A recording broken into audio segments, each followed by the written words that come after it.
great.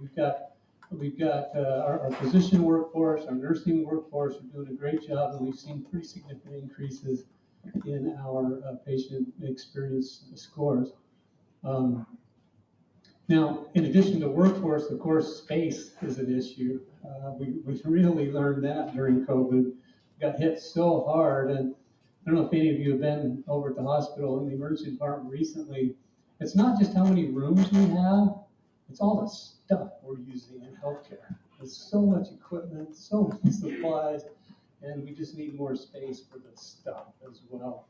And so, let's see, it must have been a year ago, the hospital's board of directors approved us to move forward with the largest expansion of Fairchild Medical Center since the hospital was built. So the new hospital was built in 1997, and we're in the process of building a new building, about 25,000 square feet.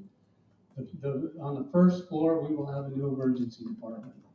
And so what this means is we will almost triple our space, which will provide more capacity for patients. We'll have private rooms. We'll have the room set up so, for example, it'll be better situated to accommodate behavioral health patients, some of the social situations that we find ourselves in, trauma. I used one example the other day where I had several law enforcement personnel were exposed to a chemical, and we had to decontaminate. And right now we have a pretty complicated process. We have to pull the hose out in the parking lot and hose people down when we decontaminate.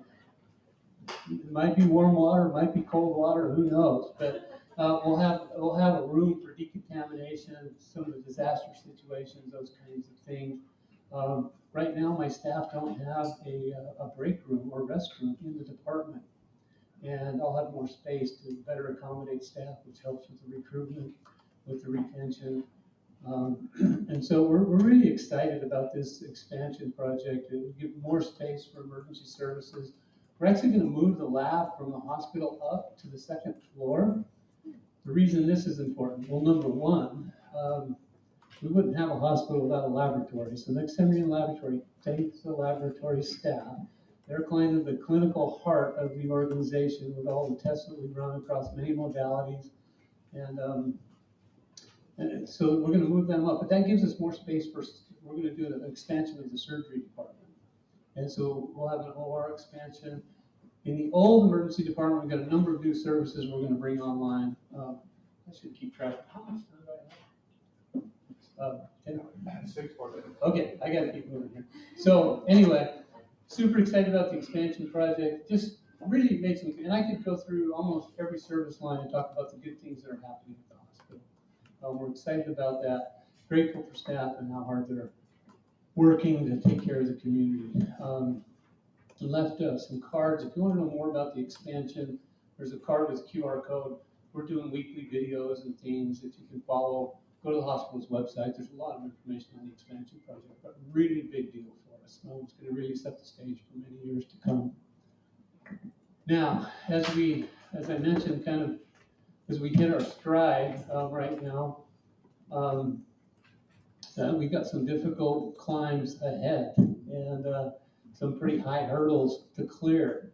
And I don't know how many of you have kind of run that 400-meter race and had to jump over some of those hurdles, but I feel like all of a sudden I'm not sure how I'm going to get through these next few hurdles. And let's talk a little bit about a couple of things that just financially, and it's not just a hospital issue, right? This is a community issue because it's not just the private sector, it's not just hospitals, but I've had multiple meetings in the last couple of weeks with folks from different counties, county representatives, other types of providers, and everybody's concerned about the reduction in resources that we're going to see both from the federal perspective as well as the state perspective. Now, the One Big Beautiful Bill Act, federal act that was just passed, is going to significantly reduce monies coming into healthcare. And regardless of your political position, the reality is October 1 right now, so 75% of my patients are either Medicare or Medicaid. So 3 out of 4 patients. October 1, Medicare reduces their reimbursements to the hospital by 4%. So that's going to be over $1 million a year. That's going to hit October 1. We're going to have to figure out in 2026 how do we accommodate, that kind of a reduction in terms of the budget. So reductions to Medicare, and at this point there are no exemptions for small rural critical access. It's going to hit everybody, that 4% reduction. The big ticket item on the Medicaid side. So of course we're concerned about those who are going to lose, enrollment because of some of the various requirements and what have you. And I've been doing this long enough that I was around when the Affordable Care Act passed back in 2014, and we had about 10,000 people in Siskiyou County that were covered under Medicaid, Medi-Cal. Right now it's at almost 18,000. So at one point we almost doubled it. We almost got up to 20,000. So almost 100% growth in coverage, Medicaid, for those who qualified. And, those numbers are going to start to come back down a little bit. And working with the local health plan, partnership health plan has the contract with the state to administer Medi-Cal in Siskiyou County. Our contracts are going to be pretty solid there, at least for this next year, so no reduction directly to the Medicaid contract. But every state has a supplemental program, a provider tax program. California, we call it the Hospital Quality Insurance Fee Program. And it means millions of dollars in supplemental payments. And we're significantly underpaid by by Medi-Cal and by Medicare, actually. But this makes up some of that. Now, we're probably not going to know for another 6 to 12 months what's going to happen with California's provider tax program. Right now, this 2025 calendar year version of the program is at CMS, at the federal government, for approval. We're watching that very closely. The state is watching that very closely, and we'll have to see what happens with that Program 9, California's Hospital Quality Assurance Fee Program. Okay, so how much time do I have left? 2 minutes. Okay. A lot of people have talked about this Rural Transformation Fund as well, $50 billion over 5 years. We don't expect a lot of money from that. That's $10 billion a year. Half of that's going to be split up evenly among 50 states, regardless of how many healthcare entities they have. And then half of it's going to be up for grabs. We're going to watch that pretty closely, see what we can access, but I don't expect, that's more of a distraction at this point, and I think it's going to actually be a solution for us. Now, the second really major hurdle that we need to clear is a state-imposed hurdle. Governor Newsom he basically has said healthcare expenditures need to be reduced, and in my opinion, I don't want to talk about the real reasons we see the cost that we see, but they're saying hospitals, we don't want to talk about labor, we don't want to talk about the underpayment of Medi-Cal. But we just want to talk about what the hospitals charge, and we're going to limit how much you can increase your charges. And so as of June, they have now basically said hospitals can't raise your charges more than 3.5%, even though drug costs are up 10%, labor's up 6%. It doesn't matter. But by the way, we haven't really decided what the penalties are or what the sanctions are. We'll get to that down the road, but you're expected in 2026 to comply with this 3.5% rate increase. So our organization is trying to figure out how do we deal with that, because that's probably, if I were to reduce that increase from 5% to 3.5%, that's probably $5 to $7 million in gross revenue to our organization. My margin right now is 1%, 1.5%. My net income year to date is about $600,000, $650,000. So that's a lot of money. So we're going to have to decide how quickly we're going to comply with that. But OVA is going to be a pretty sizable hurdle, and the OCA, the Office of Healthcare Affordability, is also going to be difficult for us locally. We have no plans to change course. We're going to stay the course and continue to serve the community. Again, lots of good things happening, and we'll figure it out one way or another. So anyway, thank you.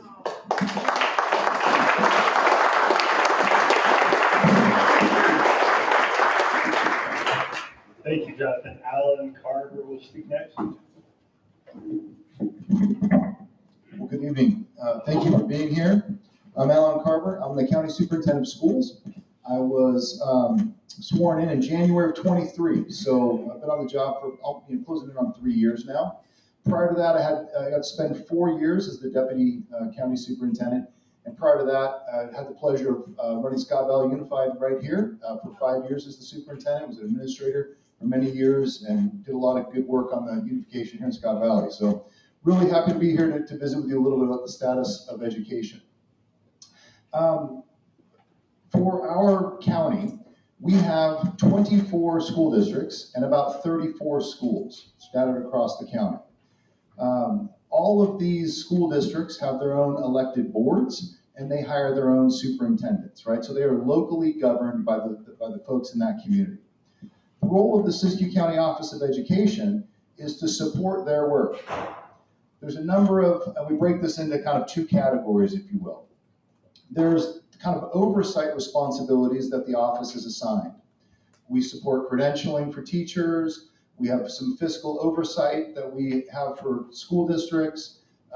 We support the Williams settlement, where we go and make sure that the facilities are in good working order, that there's curriculum for the students, and that the credentialing on behalf of the teachers is sound. So we do these sort of things, support curriculum adoptions for all school districts, and these are sort of kind of the baked in compliance things that we do. We also have a part of it that is identified by how the school or the district is performing. So if they have student groups that are struggling in ELA or math or attendance, or maybe have a high expulsion rate, things like that, they can be identified for differentiated assistance. And we step in. We have a process where we work with the administration and a small team to review their data, to look at what's producing those outcomes, and to generate ideas to make improvement there. So these are all things that are required of our office. We support foster youth, homeless students, and there's a number of other things within the organization that are required by the state of California. As an elected official, I serve as the employer for everyone in my organization, in the Siskiyou County Office of Education. But there's also an elected board. The board and I have two separate, distinct roles. The board is its own entity. I do not work for the board, I work for the voters. So I work for all of you. The board has some roles around interdistrict transfer appeals and some other appeals, things that happen between school districts, and if those get appealed, it goes before our board. So it's like a 7-member board representing 7 different regions of the county, and they have a very limited scope of work that they do. They also approve the budget that I develop in collaboration with the chief business official at the Siskiyou County Office of Ed, although they don't have line item veto power. So they can kind of give me a sense of how much money they want me to save, those sort of things, and make sure that I will get their approval. But it's not their role to determine what sort of programs the office offers, what sort of assistance we provide schools, what sort of help we give individual teachers, and those sort of things. So then there's this whole other part of the organization that is services and supports that we provide in relation to the needs of our school districts. So we ask for a lot of input from folks because we seek to be responsive to their needs. We seek to be supportive of the educators across the county. We seek to do this in innovative ways, in efficient ways, and to make sure that we're stretching every dollar to make a significant impact with the schools that we're supporting. And things such as nursing services, school psychologists, speech pathologists, OTs, adaptive physical education, lots of specialists within the realm of special education. We use these folks, we hire these folks, and then we put them in kind of itinerant roles where they will go and work in numerous school sites, because each individual school can't justify a full-time school psychologist, but they may need a couple days a month, sort of thing. So we have a lot of that sort of staff that's employed by the County Office of Education and really fills in the gaps on a lot of these specialists for our school districts. We employ counselors, we employ wellness coaches that go out and do this sort of work. We have a science team now that's grown from 1 person to 4. We have 3 outdoor educators and a dedicated science coach. These folks actually are delivering supplemental science lessons in classes, organizing field trips, creating great hands-on science all across Siskiyou County. The team also organizes an outdoor school run right here at Kidder Creek outdoor camp. And of course, it's been a highly successful program, very impactful for kids, and the communities really appreciate it. We have recently employed an emergency preparedness director. One of the things that we've realized in education is that we own a lot of this county. If you look at the 24 school districts, we have land all over this county. And we have a tremendous amount of buildings, millions and millions and millions of dollars in facilities. And as you can imagine, with the fires, the smoke, the issues that we've been recently having, we have had substantial impacts to some of these facilities. And we want to improve our ability to be prepared fire-wise and to be able to respond to emergencies effectively, to train staff effectively. And this has always been a thing in education where we just can't ever do enough of it, right? We want to prepare for the bad things that can happen in schools, but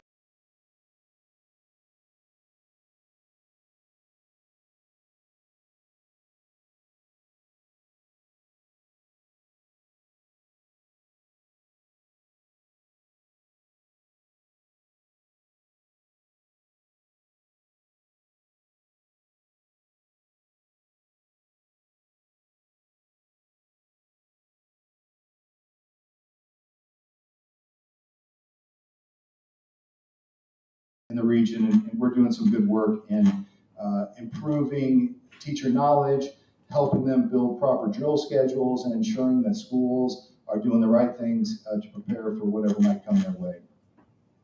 We also go after a lot of money on behalf of our schools, and some recent efforts there is our state level community schools funding. We've formed a consortium and did a lot of this grant work on behalf of the school districts.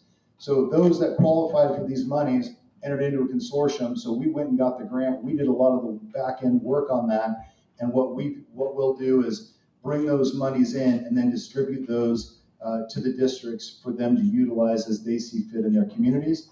And then we'll also be doing a lot of the back end reporting and work on those dollars. So it basically just helps our schools think about program and think a little less about compliance and funding and all the things there on the back end of that. The County Office of Education also has an early head start. I'm going to tell you a little bit more about that. That's a federally funded program. I know that's one of our topics tonight. We run a state preschool, and we have a very significant expanded learning program that brings in about 2.1, 2.3 million specific to after-school programs and programming that goes beyond the 180 days of school. This is 30 days during the summer or intersession time that schools are open 9 hours a day, providing enrichment, nutrition, physical activity, some instructional support, and those sort of things. So our schools really used to operate 180 days. Now we operate 210 days a year. So I'm kind of going, I appreciate Maggie, she sent us a few questions to answer. So I've told you a little about the agency, I've told you a little bit about the services and things that we do. The next part is a little bit about who do we serve. And I mentioned 24 school districts, 34 schools. We have 5,600 students in the county. And that has been dropping over the last, well, it's been dropping really probably for 25 years. But to give you some recent perspective, in the last 10 years, we've probably dropped more than 500-600 kids. So that's pretty substantial, more than 10-12% of our student population. So in regard to some of our funding, the nice thing about education is that we have a variety of funding sources. Okay, so there's some local funding. The bulk of it is state funding, right? Because we are mostly a state mandate to provide an education system. There's federal funding, and then there's also other nonprofit entities that have grants and offerings that we can compete for. So between all those things, we have, our funding is extremely complicated because we have so many different funding streams, and each one of those streams has restrictions on how you can use that dollar, and then of course allowable expenses in the ways that they'd like to see you use that dollar. So it is quite a web to put together. In regard to some of our most recent changes in the big beautiful bill, and I think one of the questions, and I appreciate it, was, has there been any recent impact? And it specifically used that term. Anticipated services be impacted in the future or currently. I can share this one impact. We had early Head Start dollars that were frozen. We were at the end of our 5-year grant cycle. So we're getting ready to apply for another 5-year grant. You get the money, and then you report on it every year annually, and you continue to get your allocations, right? So it's a 5-year cycle, but it's based on your original application. So we were seeing a lot of other Head Start programs that were in their 3rd or 4th year continuing to get funded and being told they will have their money. We were not getting that message. So I had a whole team of early childhood educators in early Head Start that, while I waited to the last possible moment, in new laws here in California, if you lose a grant, you've got 60 days to lay these people off and those sort of things. So we unfortunately had to lay these folks off. We were told that we had the money eventually at the end of July. We brought back everybody we possibly could, but we'd lost 25% of the staff. So, as far as an impact, it's a clear impact of just freezing the money and forcing us to make tough decisions, even though it finally came around. So another one that I'm going to briefly touch on, I see my 1 minute, thank you, I might steal one extra one, is Forest Reserve funding. This is $1.9 million that comes into this county for specific to schools, and our county colleagues and county government receive quite a bit of money for roads and those sort of things in addition to that $1.9 million. But currently, this has traditionally been a bipartisan effort, and even though there's a bill ready to go to the floor, it just has not been brought to the floor for vote. So currently, we are anticipating losing that $1.9 million, and this can mean anything from 10 grand to our smallest schools to a couple 150,000, 250,000-ish for some of our larger school districts. So it's real money. Lastly, if you looked at the federal funding that we bring in, there's 5 titles, and so these are different restricted funds, have specific asks for each one of the dollars. We bring in about $2.76 million to the schools in this county. So to give you some context, if the effort is to just shrink those dollars, that would be an impact. If the effort was to have less funds, a lot of us like that idea in the spirit of efficiency, but we continue to hear, well, we might shrink the number of funds, but also shrink the amount of dollars. So I guess all of this would be in new budget bills from the federal government. But what we have on the table to be discussed is another $2.76 million. So when you put those two together, you're, I think it's 4.6 in that range. So it's real money for Siskiyou County. It's real jobs for your neighbors, for your community, for your children and grandchildren. And lastly, I just want to thank you all for being here. Can I get a raise of hands if you've worked in education, retire, or still in education? Look at all those educators out there. Thank you so much for your service and your contribution to your community.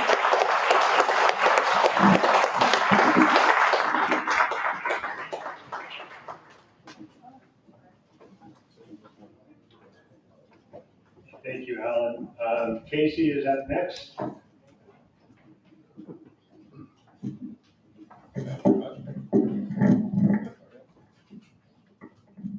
Hi there, can you hear me? Excellent. My name is Casey Glaubman, and I live in Mount Shasta. I am the Executive Director and Education Coordinator for the Friends of the Mount Shasta Avalanche Center. I am also an elected member of the Mount Shasta City Council as of last November, so still learning my way through all of that, but lots to do there as well. And as you'll see, that my two roles, while they do not officially coexist, there are some overlapping issues between the Avalanche Center that affect the Avalanche Center and the city as well. Just little bit of brief history of getting into it. Was living out in Utah for a long time after college. Moved out there to be a ski bum. Still a ski bum, frankly. But was in a couple of near fatal avalanche accidents. One of them squarely my own fault and due to my own ignorance. The second one, I had started to get a little bit of training because I realized that was a deficit.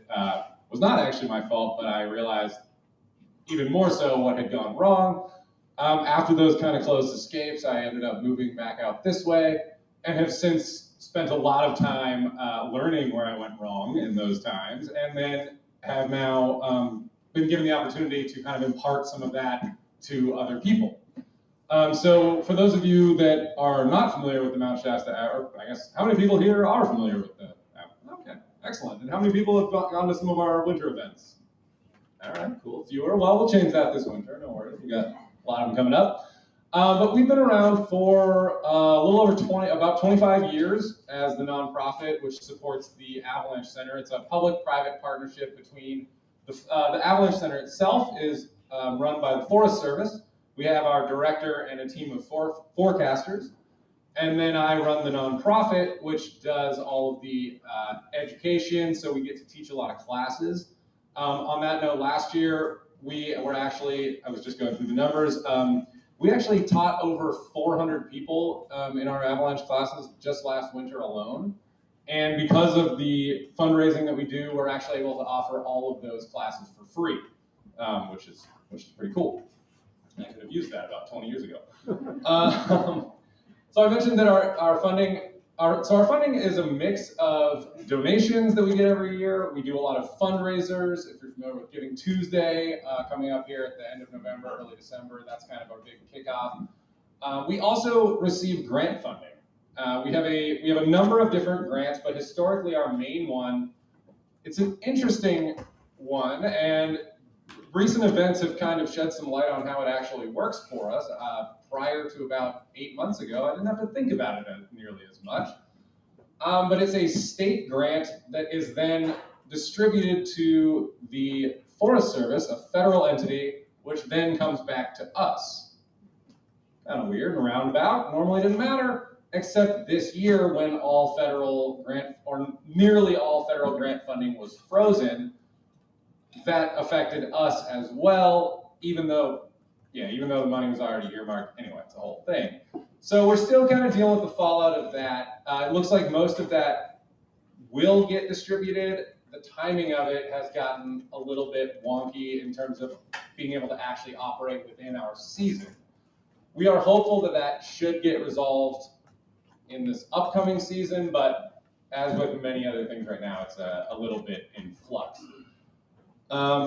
Even without that grant funding, if it doesn't come through, we are confident that we will still be able to maintain most of our services.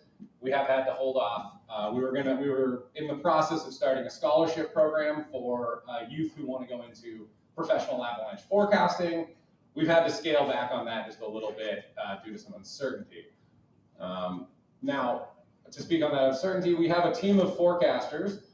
One of them left to take another position with another department. Good for him. We wish him well, of course. We are currently unable to backfill that position. So what that's going to mean is that this season, with the staff that we have, we should still be able to provide 7-day-a-week forecasts. We do provide a daily avalanche forecast that comes out about 6:30 a.m. every morning. So we are hopeful. I might have to start taking on some of those. Not really how I want to spend my early mornings, but we are hopeful that we will be able to continue doing that throughout this season.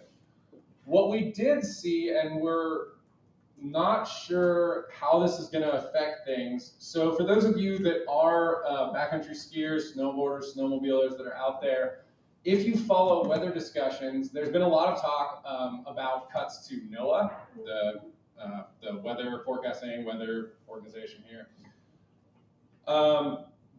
We started to see that almost immediately, actually. Back in February, there was always a very robust discussion portion on NOAA's weather pages, and that kind of stopped happening nearly immediately. It's unclear if that was like one person that was in charge of that just got cut, but that went away pretty quickly. When all of this started to happen, we were near the end of our forecasting season. As you are probably aware, there's not a lot of avalanches happening in late April and May up on Mount Shasta. It can, but we're well past our danger season. So by the time the cuts started really happening, we were not really in a position to gauge what kind of effect that's actually going to have on our ability to forecast accurately. So we will be finding that out here pretty shortly in the next 4 months or so when we start up those daily forecasts again. And as of now, we're just kind of a wait and see. One nice thing that we actually have an advantage versus some of the other avalanche centers is that part of our funding, what we do with that is we actually maintain 5 independent weather stations. And these are actually publicly available on our website, but they're up. We have a couple on the mountain. We've got one over at Ash Creek Butte. We've got on the west side of I-5. But anyway, we've got these and they give you real-time data. So we can utilize what we see on there in order to still put out that avalanche safety product for our users. Now, I did mention that we had a little over 400 people in our classes. We also see, last year we saw somewhere in the range of like, it was, I'd have to get the exact number, 250, 300,000 visitors to our website annually. So those are people looking to check the daily forecast. A lot of it is, of course, locals that are sitting drinking their coffee and just checking out what's going on. But we also have a lot of folks coming up to the mountain. We actually saw during COVID a weird influx of people. It was a lot of the country was locked down, and for whatever reason, Bunny Flat was some of the busiest we've ever seen it. And it really hasn't slowed down. So, you know, we've got Mount Shasta used to be, I would say, significantly more summer-based tourism. And while it's still, there is definitely still a summer tourism economy, winter recreation and winter tourism has definitely increased over the last few years. Now, the last couple of years, in particular last year, one thing that we saw, and this is going to touch on something that Allan mentioned as well, with those cuts to the Secure Rural Schools program, and the cuts to some of that funding that comes in both for the schools as well as plowing and other municipal or other services throughout the county. The Public Works Department will get hit with that. The Public Works Department, the county, is responsible for plowing that road, the Everett Memorial, up to Bunny Flat last year. If you're in Mount Shasta, you probably were aware of this. If you're not, you might not have been, but the road was closed for a lot of the season. We had some equipment malfunctions there. It was overtime, staffing, just a whole bunch of things kind of came together to make it so that the road was closed for about 50 to 60 days last year out of a season, which is a lot in a winter season, particularly in an economy that depends on those people visiting. There was a recent economic impact study done by an independent auditor, and this is actually available on SORA's website. If you want to check it out, it's an interesting read if you're into that stuff. But it showed that the town of Mount Shasta alone loses between $5,000 and $20,000 a day in revenue that the Everett is closed. So 50 days of closure. On the low end, we're looking at $250,000. On the high end, significantly more than that. And that doesn't even necessarily account for all of the people who are working in the service industry. You've got your servers, your bartenders, people cleaning in Airbnbs, people that are affected. Trips get canceled. A lot of people coming up from Tahoe, Bay Area, down from Portland, that kind of thing. They didn't come because the road was closed. Anecdotally, I spoke to a lot of people who either themselves or had friends that had to cancel a vacation coming to town. And so while at the end of the day, it's not people's health, it's not their education, it is recreation, it is a good reason that a lot of people choose to live in a given area.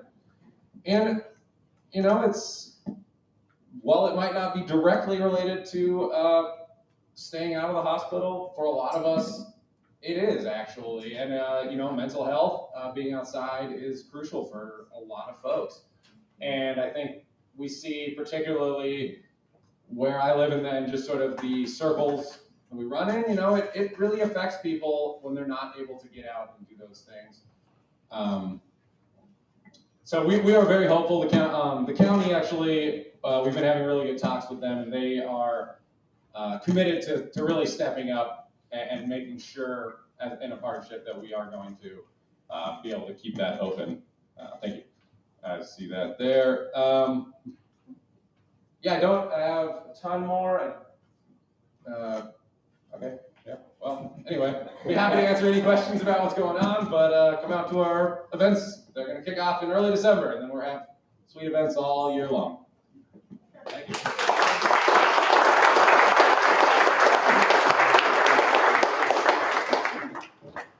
Thank you, Casey. Jim is up next.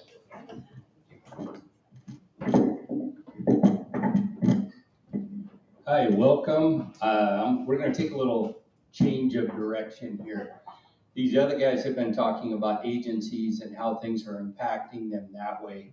I'm going to talk about an industry and how we're being impacted. And I'll speak for agriculture, but you need to know I'm speaking for me.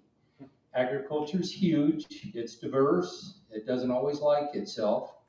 You have to understand that there's competition that happens inside agriculture. There's a lot of things that go on. So keep that in mind when you're hearing from me. This is my story.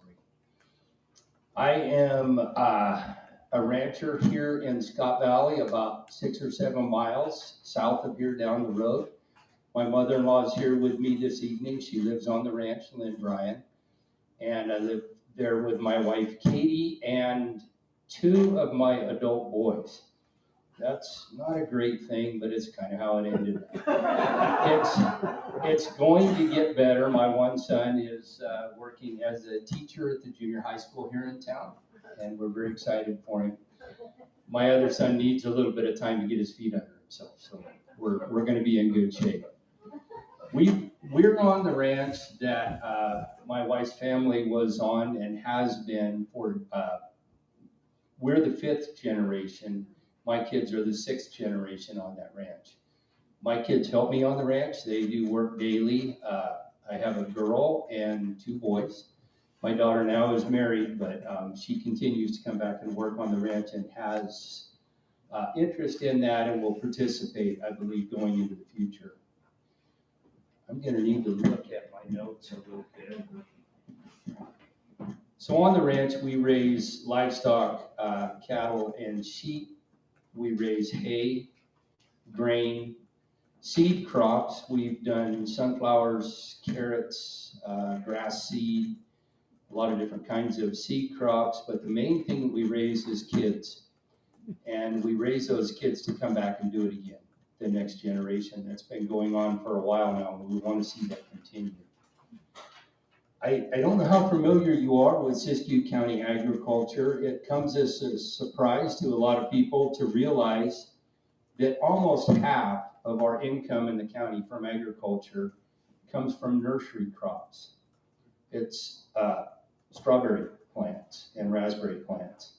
Behind that is livestock at about 1/4 of the income in the county due to agriculture. Field crops, which is grains and hay and everything else, low at 13%. Vegetable crops at 8%, and something that has really changed in the not too distant past is timber falling at 7%, which is very low compared to historic numbers. So agriculture has changed in the county, and it will continue to change over time.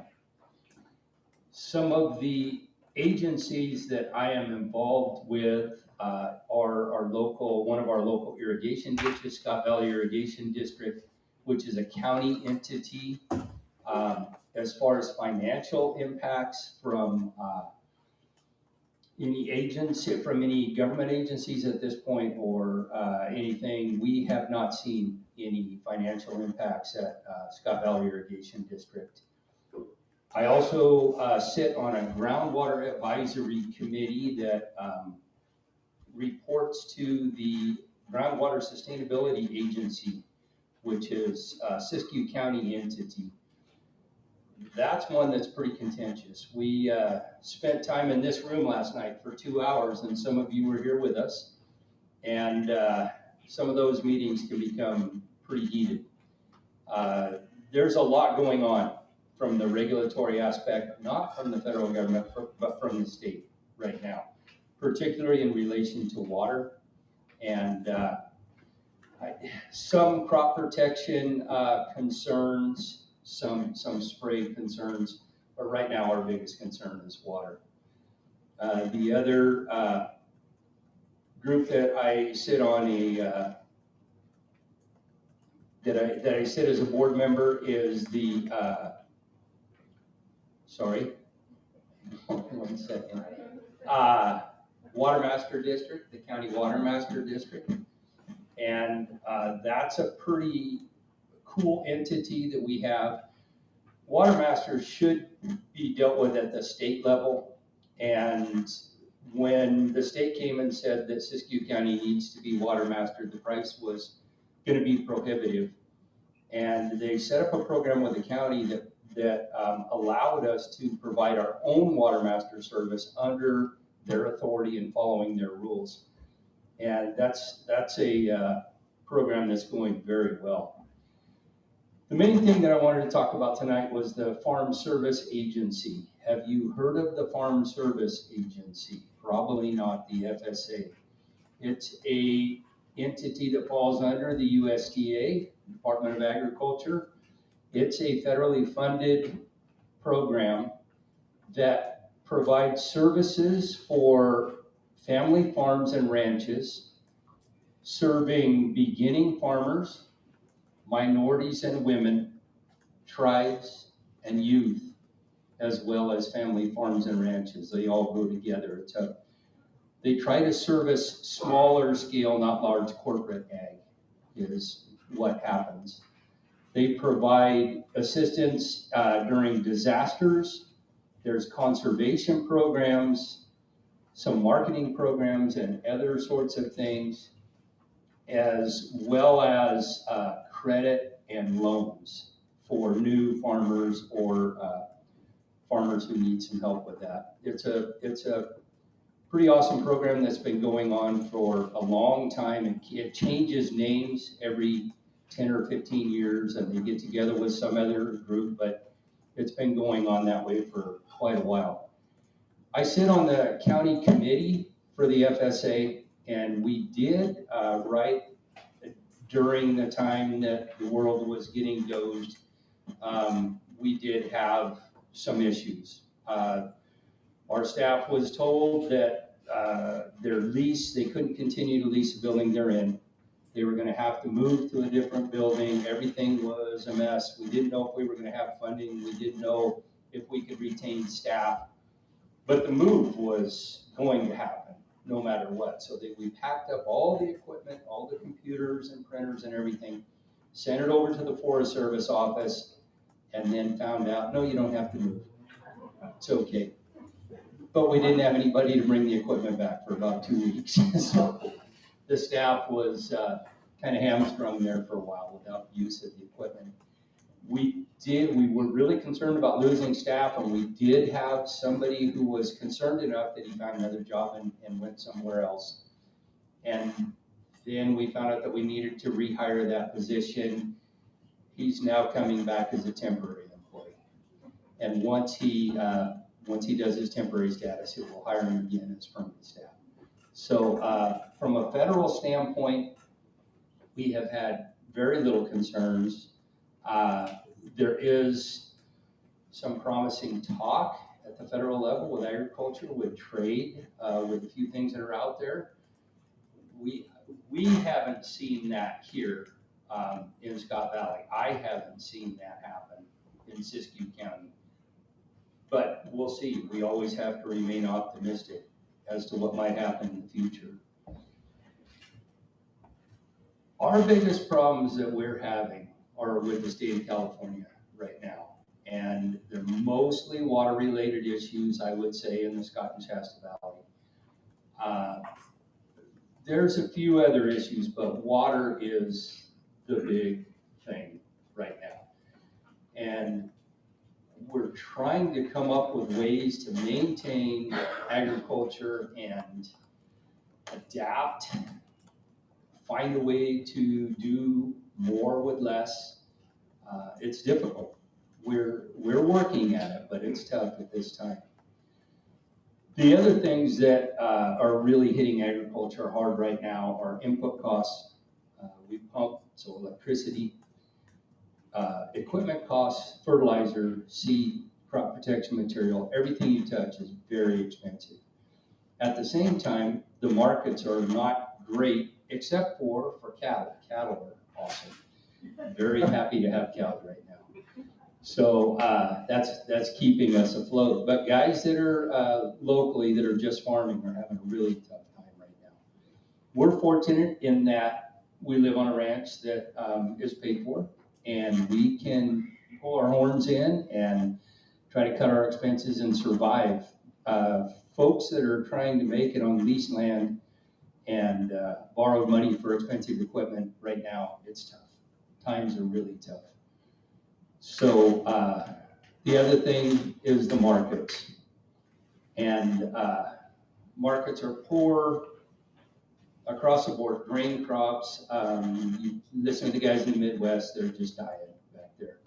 The only thing that's keeping people alive is subsidies and programs. And that's a whole ball of wax that's difficult to even address. There's things that happen when you go down that road.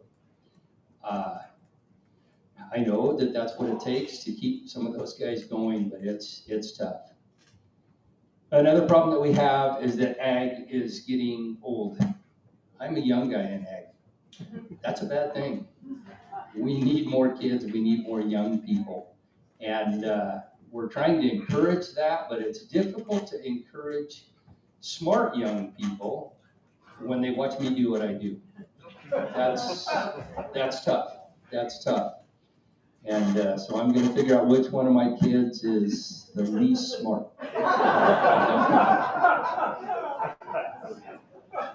The other problem that we have with ag is that we are way, way too good at it. We're very efficient. We do research all the time. We're learning to do it better, and we just oversupply markets. And I don't know, these are complex problems that are going to take some work to try to figure out, but that's happening here locally. That's part of our problem that we're having. So thank you for your time. I hope it was helpful. If you have questions, let me know. Thank you.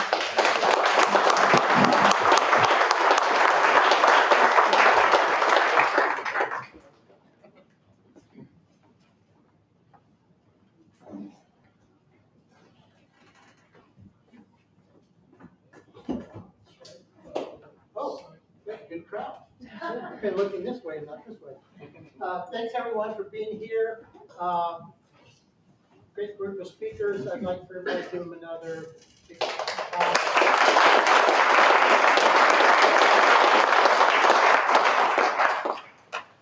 We're going to open up to question and answer.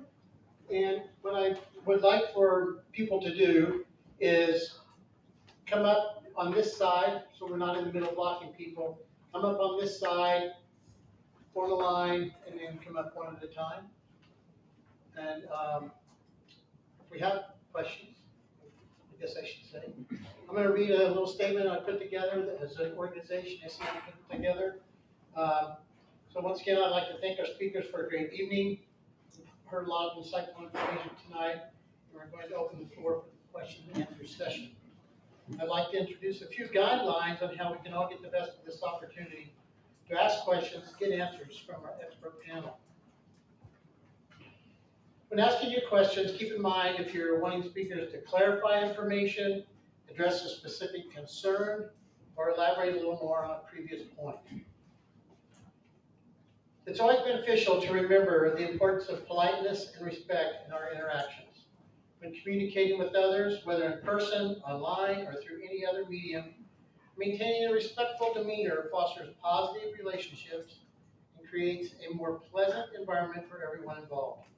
Simple acts of courtesy, such as using polite language, actively listening, and acknowledging different perspectives can significantly improve the quality of our exchanges. This approach not only reflects well on us individually, but also contributes to a more harmonious and understanding community. If you're wanting to ask a question, we're going to have you form a line here in front of me, and we will take as many questions as possible as time permits. We are going to be ending the Q&A at 10 minutes after 8, so we've got a little bit of time here to do this. This will allow time for cupcakes and networking and continued conversation, bringing the evening to a close. As moderator, I will be holding the mic and helping you get your questions understood and answered. We're limited on time, so we're asking when you come up to the mic that you are ready to present your question. Please introduce yourself, tell us where you live, and if you'd like, you can tell us your business or organization that you're with. Please also indicate if your question is for a specific speaker or for the entire panel to answer. We understand that some questions may need a little context or preface so that the speaker can fully understand your question. Please limit this introduction to just a couple of sentences or a few thoughts. Then, keeping your question concise and relevant will help facilitate a clear response from the speakers. If your time at the microphone becomes a little lengthy, I may ask you to conclude your remarks so that we can get as many questions answered as possible. And to quote from Hamlet, brevity is the soul of wit. Okay. People would like to come up in line and ask questions? The floor is open.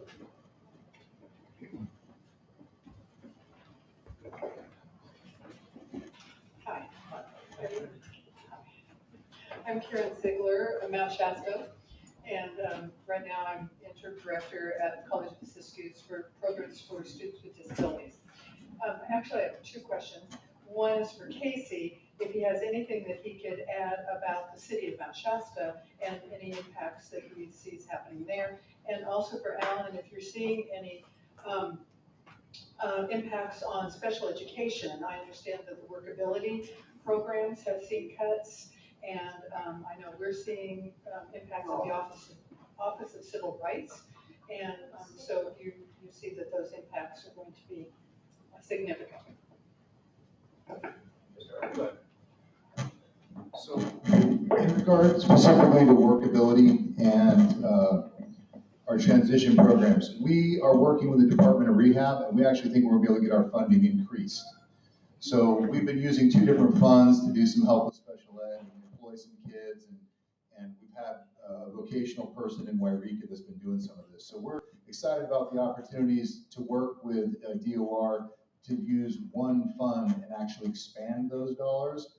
It'll create a little bit of simplicity for our program, and the idea that we would employ these vocational techs at our school sites and have 3 of them instead of one person trying to do so much for our county. So we see some shifts there, but those are self-imposed and working in collaboration with one of our funders in a healthy way.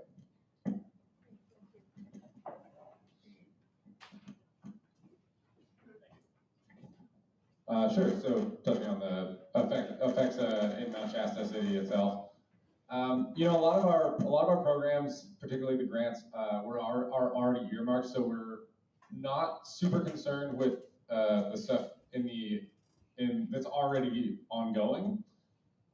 It remains to be seen whether or not our ability to secure grant funding going forward will be impacted. It's likely that it will. Some of the things that we are going to see issues with, particularly with the passage of recent legislation, are going to be similar to what other speakers have touched on here with the rural healthcare losing out on funding. That's absolutely going to affect us just as a city. Obviously, there's private entities, but we're all serviced there.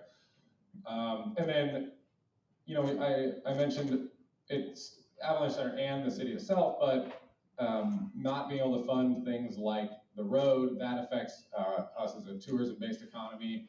Our TOT tax from folks staying in hotels, short-term lodging, that kind of thing.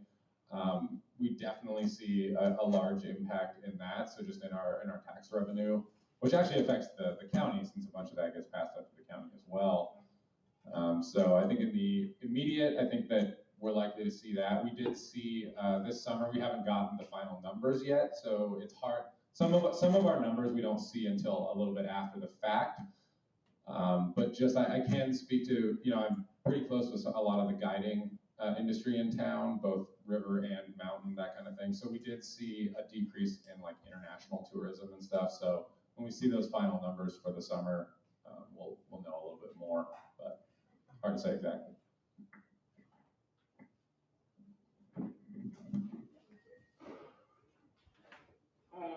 Thank you. My name is Lynn Enlow. I'm a third-generation water well drilling contractor in this county, now retired. My son has the business. My question's not about water, but I hope Jim can give me a little input. I was really surprised, even though I've been around the ag aspect in this county for a long time, that half of the income of the county in agriculture is from seed plants. And seed plants, the particular ones you mentioned, require a lot of labor. And I didn't hear anything about how that might have been impacted. I don't know about Scott Valley, but boy, I know Butte Valley is likely impacted. Can you speak to that a little bit? I'm happy to speak anytime. I just don't know much. I do know that it does require a lot of labor to do the nursery crops. And I also recently heard that a significant amount of labor is, it used to be migrant labor, but now it's people who live on site. And so I think a lot of those people were less impacted in them being folks from the community. I think that has changed a little bit with some of the labor that goes on over there. There's also, when you can't find labor, you mechanize. And so I know there's a lot of mechanization that's going on too over in that part of the world. But I'm speaking from over here about a place that's pretty foreign to me over there in that side of the hill. So, yeah.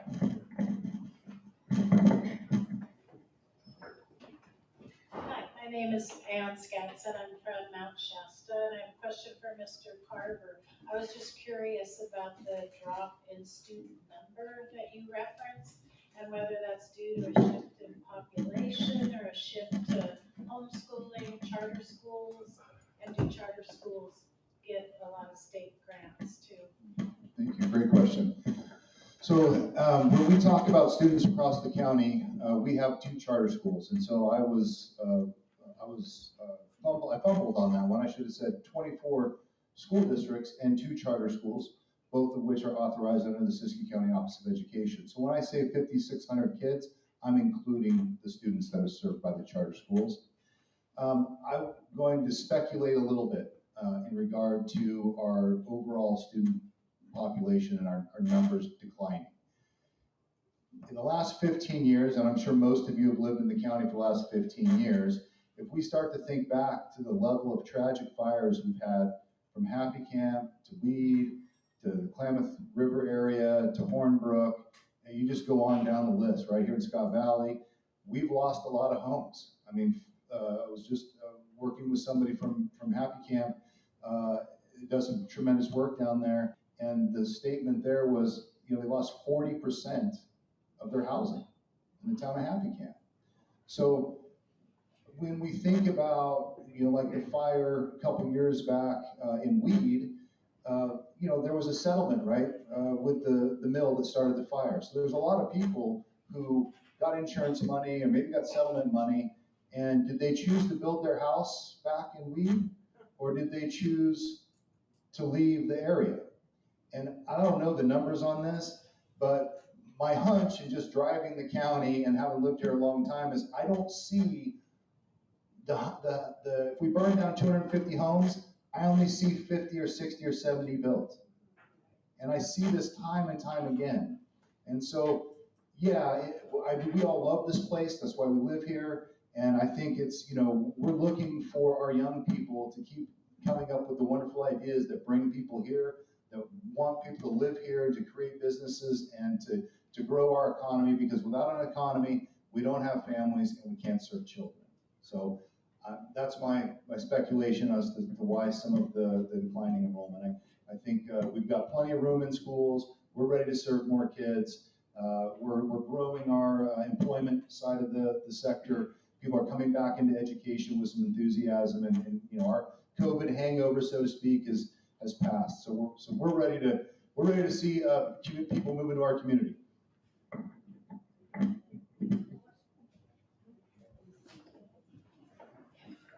Good evening, I'm Allan Kramer. I live in Etna, and I own a bit of timber on the west side of Etna. So I'm kind of interested in the ag prospects here, and give Jim another opportunity to talk.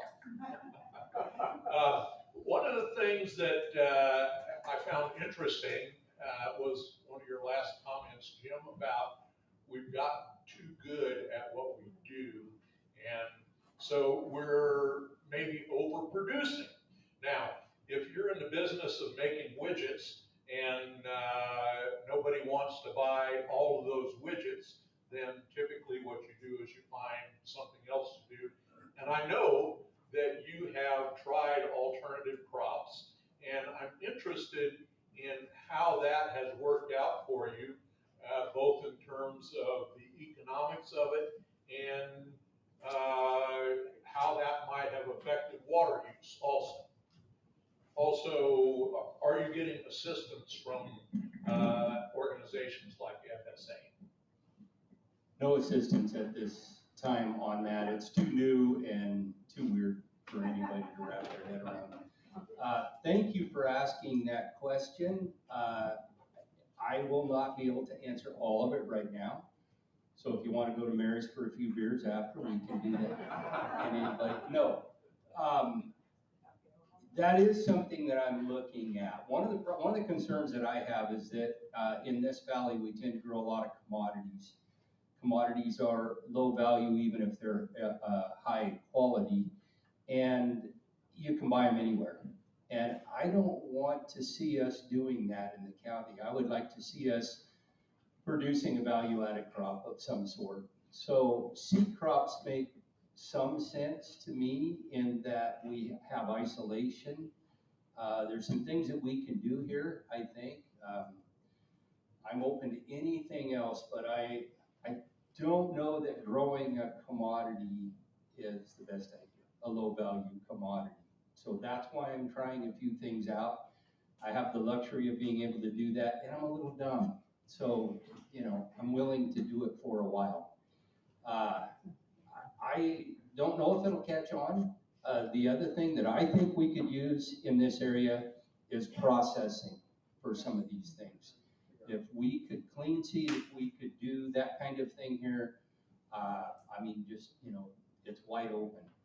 We're looking for grants to maybe put together facilities so that we could do that sort of thing and employ more people, take a crop from a lower value crop to a higher value product when it leaves the valley or leaves the county. Does that help? Thank you.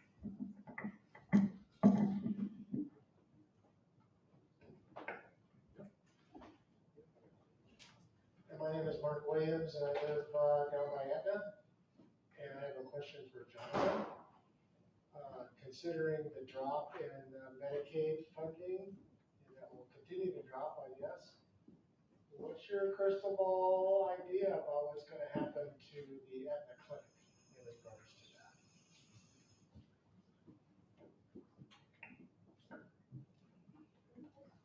that? Oh, thank you, Mark, for that question. Oh, I did. So I don't have a lot of answers right now in terms of how severe the Medicaid cuts are gonna be. We're gonna have to kind of just see how that goes. As I told you earlier, in working with the health plan, we don't expect any cuts to our standard contracts this next year. It's all about this federally approved supplemental payment that we may or may not get. But that said, we have worked so hard over the years to build capacity, and I think Advent Clinic's a good example of that, where we put up a new building, and I can tell you that one of the areas that I personally have focused on over the years has been primary care capacity. When I took over as CEO, we had between the old Advent Clinic and the one that was across the street from the hospital, we did about 3,500 visits a year on the primary care side.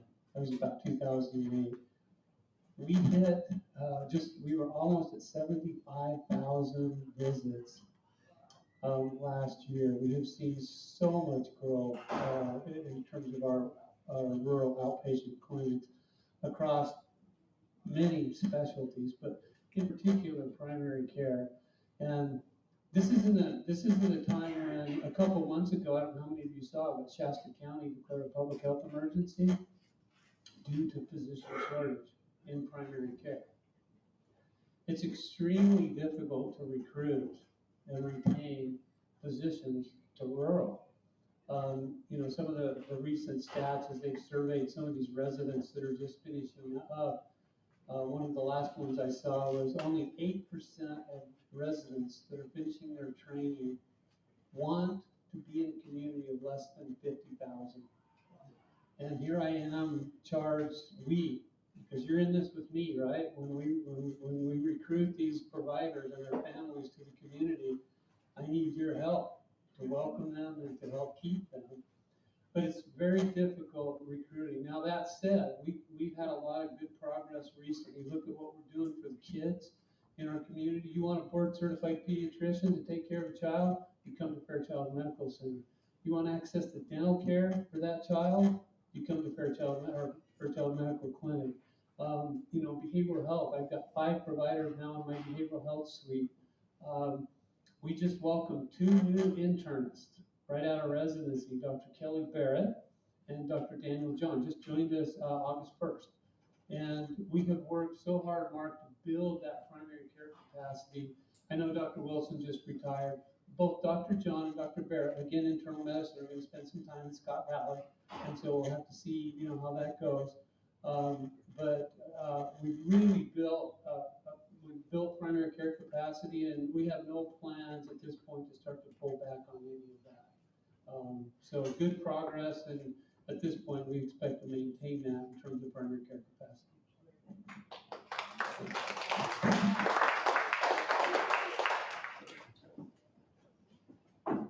Hello, my name is Michael Stapleton. I live here in Scott Valley, and I've got a question for Joe. I have a question. Seems to be a popular guy tonight. I know a lot of producers whose hay ends up, primarily alfalfa, ends up in China. And with this tariff wars going on, if they end up slapping the tariff on that hay, is that a major concern? Are there other markets? Or how do you think that could affect the ag production in this valley? Thank you. Yeah, I've thought about that. Thank you, Michael. I've thought about that. About 15% of the hay in the state of California is exported. A big part of the reason for that is because we have containers that come here, shipping containers to the United States and to the ports on the coast. And that hay can be pressed, put back in those containers and sent back to China for less money than it costs us to send the hay from here to the port. Which seems kind of nuts, but it's a great way for us to make a few dollars going back the other way. The Chinese hay market has become very sophisticated. They used to take hay. They didn't know. They just, whatever it was hay. Now they're extremely picky, and they came up with this. This is a situation that might be a little controversial, but they don't want to take any genetically modified alfalfa at all, any Roundup Ready alfalfa. In my opinion, Roundup Ready alfalfa is a good tool, a good technology, and it seems to be safe and working well. They use that exclusion of Roundup Ready alfalfa as a tariff, and they've been doing it for a long time. I think that's one of the first things that we're going to see go away, and that will open up a lot of hay to go to China. So I don't know. I'm not in the negotiations. It depends upon how it goes with those guys. I do like the idea of sending empty containers back full of what I produce. Works for us pretty well. So yeah, we'll see is where I am on that. Thanks.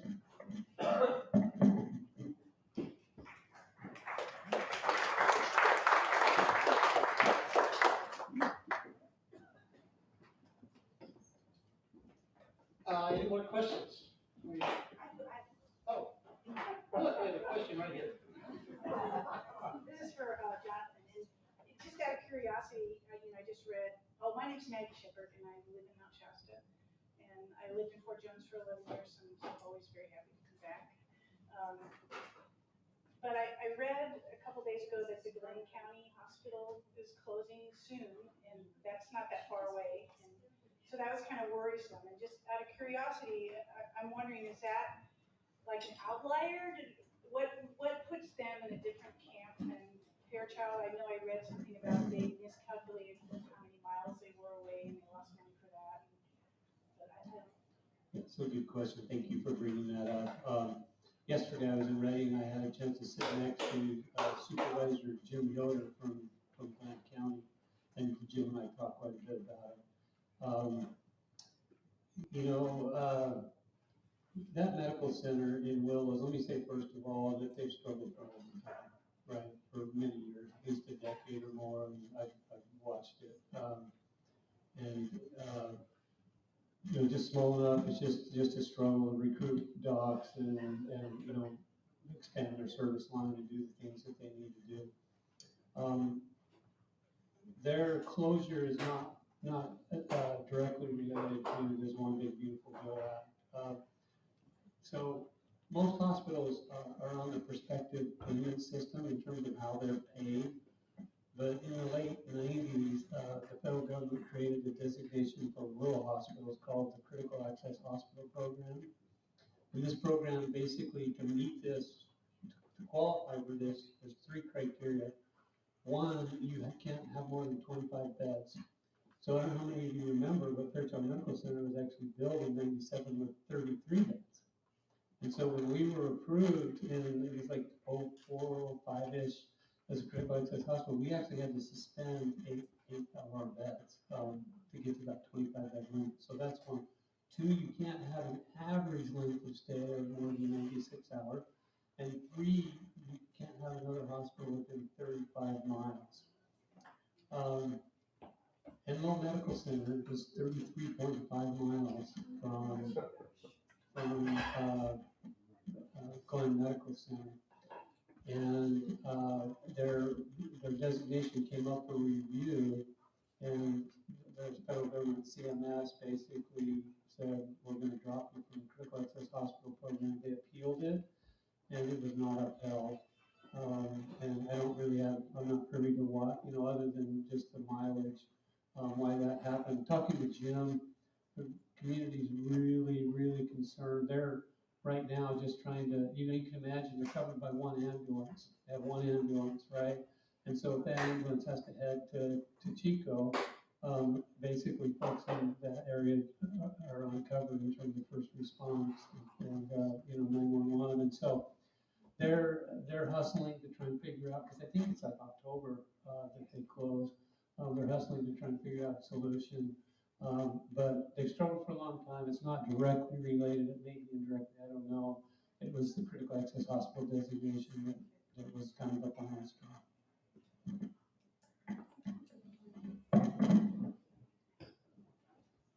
Thank you. Okay, now we can say one more question, any more questions? I want to say thank you to the audience for, one, for being here, but also for coming up with some great questions and engaging with our audience here and the speakers. So let's, I know earlier we gave these folks a round of applause, but I think we need to give ourselves.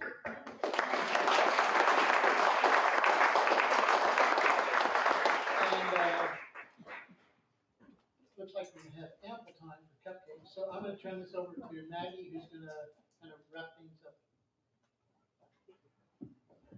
Hi, I'm also a part of the Siskiyou County Alliance, and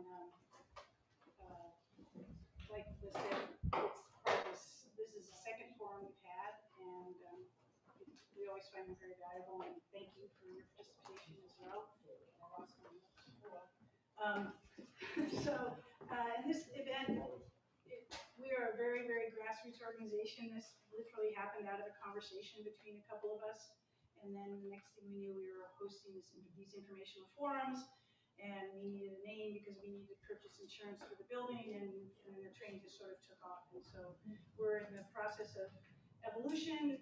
On your agenda, you have a couple of QR codes. One is to take a survey, and we really read every one of them. And if you have comments, constructive criticism, ideas, anything, we want to hear from you. If you don't do QR codes like I don't, there's a paper survey you can fill out in the back. And you can also, there's a QR code, I think, that accesses our website. You can sign up to get, we're also doing a newsletter now, as of last week. And so you can sign up to get that via our mailing list. We'd also like to thank the other people. We try to make this a real community effort. Jay Martin, who's kindly recorded, brought all his thousands of dollars worth of equipment here to record this. The cupcakes were paid for by Stan and Laura Miller of Mount Shasta and made by Sweet Treats, I believe, in McLeod. And there's about 75 people here, and there's 100 cupcakes, so that's about 1 1/3 cupcakes. And even if you're not going to eat a cupcake, you should come look at them because they're really kind of cute. The coffee is decaf, so feel free to drink coffee. We also sourced our printing from pages locally down in Mount Shasta. And I think, did I forget anything? Oh, donations. Jonathan will really appreciate this. This is our only revenue stream, literally. It is. And so all donations are, we're not a 501c3 yet. I imagine that's coming soon. But so any donations are gratefully appreciated so we can continue some of this work.